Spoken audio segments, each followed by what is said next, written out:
It was around 5 in the evening when my phone rang. It was Victor, as usual, speaking sweetly.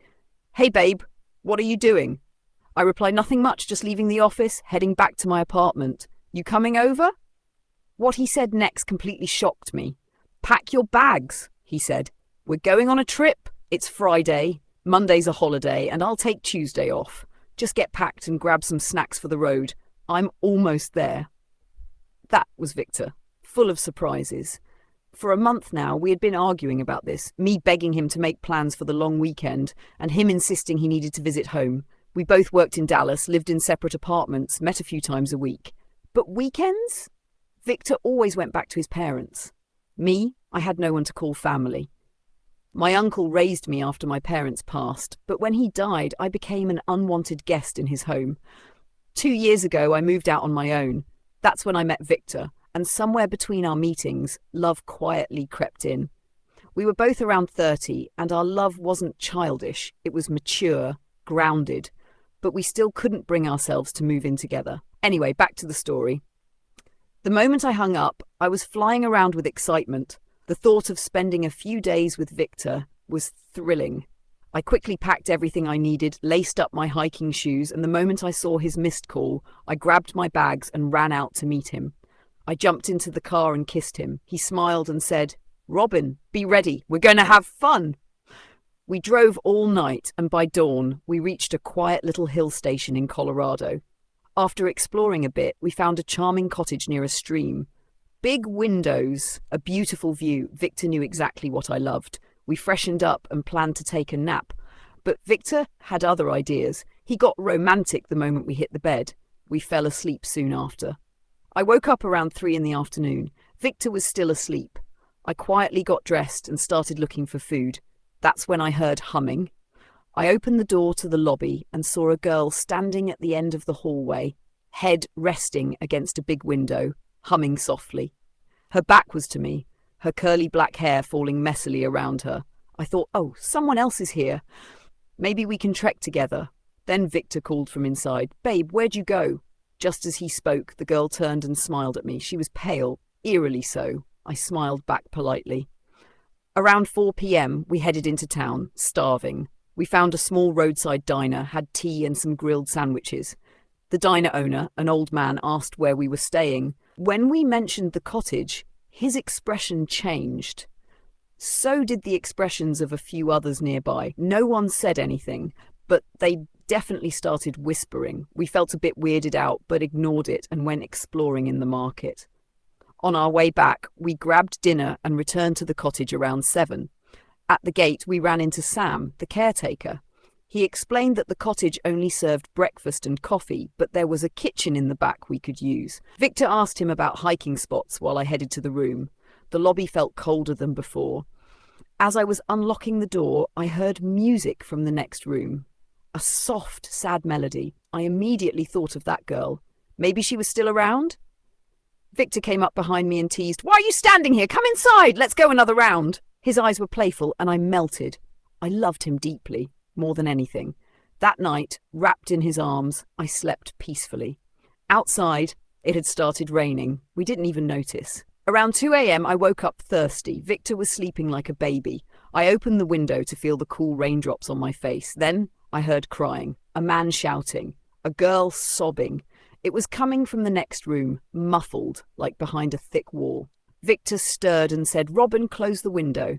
This cottage is by the woods. Wild animals can wander in." I mentioned the girl I'd seen earlier. I thought she was a foreigner. Victor shrugged it off and said, "Forget her. Tomorrow I'll take you to a waterfall. Just come back to bed." Next morning we were excited. After breakfast we headed for the waterfall. Before we left, Sam warned us, "Don't climb to the top ledge. Many people have died slipping from there." We hiked about 2 miles to the waterfall. It was Sunday, so the place was bustling with tourists. There was a little boy selling snacks. Victor asked for some instant noodles and tea. While he chatted, I wandered further up a rough path beside the waterfall to take better pictures.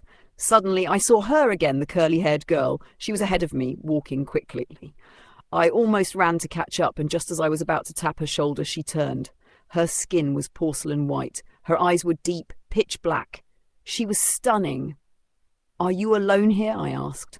She shook her head. Her voice was soft when she spoke. "I'm Indian too." "Oh! I thought you were a foreigner." She laughed lightly. Just then Victor called out to me. I introduced us. "I'm Robin, and this is my husband, Victor." Yes, I lied. She introduced herself as Sarah.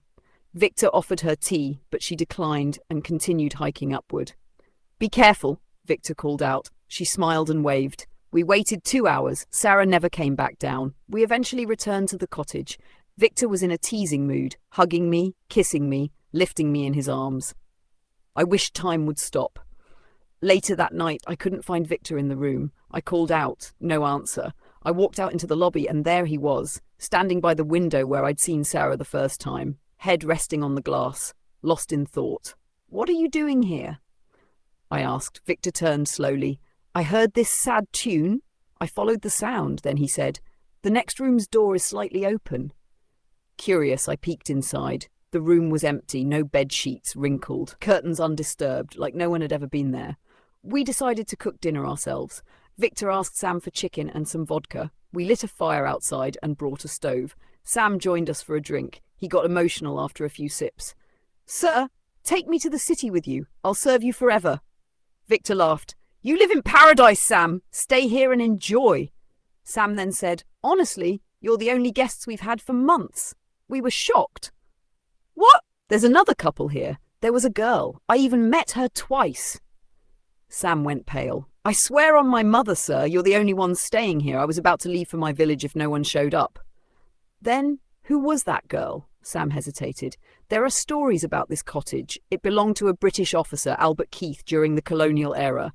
People say strange things happened here. Voices, music, crying." I felt a chill down my spine.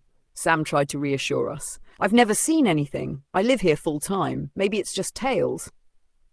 We finished dinner quietly and returned to the room. Victor tried to lighten the mood, but even he seemed a bit shaken. It was raining heavily again. We eventually drifted off. At some point, I felt someone leaning over me. I opened my eyes. It was Sarah. She was calling my name, her voice echoing like from a deep well. She pulled me out of bed and dragged me into the next room. The room had changed. In the corner sat a white man, stern, cold, playing a violin. Sarah knelt at his feet, crying. "Please, Albert, don't leave me," she sobbed. He ignored her. Suddenly, Sarah pulled out a gun. "Albert, stop," she screamed. He kept walking toward me. And then, bang, smoke everywhere. I screamed. Victor and Sam burst in. There was nothing there, just me, screaming, frozen in fear. Victor carried me back to bed, gave me water. I was soaked in sweat, trembling. He asked again and again what happened, but I couldn't answer. Eventually, I passed out. I woke up the next morning. Victor sat by my side, worried. Sam was dozing off in the corner. I tried to sit up. My body felt weak, like I'd been sick for years. Victor helped me dress. We packed and left the cottage. The farther we drove, the better I felt. We stopped at the diner again. The old man saw our faces and said, "Sir, we were going to tell you the first day, but city folks never believe such things." And then he told us the story. Albert Keith was a British officer stationed in India. His family lived in England. He brought a young Anglo-Indian girl, Sarah, from Bengal to live with him. She loved him deeply.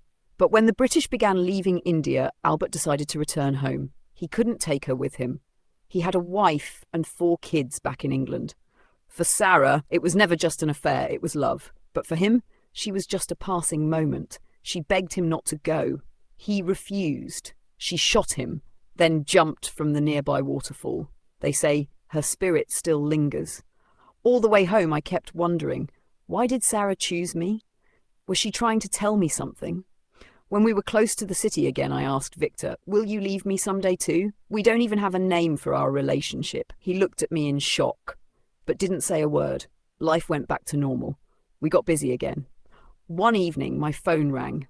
"Hey babe," Victor said. "Get ready, my parents are coming to meet you." The girl with the messy hair had helped me untangle my own life.